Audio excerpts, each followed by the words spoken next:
இந்த வாழ்க்கையே எனக்கு பிடிக்கலடா. இத்தனை வருஷம் இத்தனை டிகிரி படிச்சது எல்லாமே வேஸ்டான்னு நினைக்கும் போது கஷ்டமா இருக்குடா.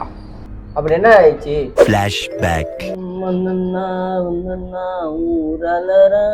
சுமன், ப்ராஜெக்ட் சூப்பரா இருக்கு, குட் ஒர்க். ஆனா கைண்ட் சொன்னது ஒண்ணு, நீங்க ஒன்று பண்ணியிருக்கீங்க. அதை ப்ராஜெக்ட் வந்து ரீடிசைன் பண்ணி அனுப்புங்க, ஓகேவா? ஒன்றும் problem. Good work, super Suman, super.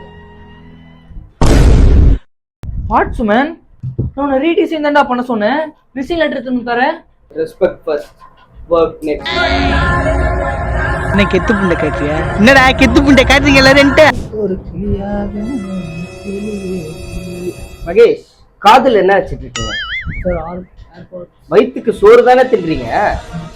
Salary correct டைமுக்கு வரலனா மட்டும் வந்து கரெக்டா கேட்க தெரியுதுல்ல. காதுல ஒழுங்கா வாங்கி வேலை ஒழுங்கா செய்ய தெரியாதா? எனக்கு இன்னைக்கு ஈஓடிக்குள்ள இதை முடிச்சு கொடுக்கல, ஒரேடியா போயிடுங்க. சரியா? மகேஷ் சிரிக்காதீங்க மகேஷ், அசிங்கப்படணும் அதுக்கெல்லாம்.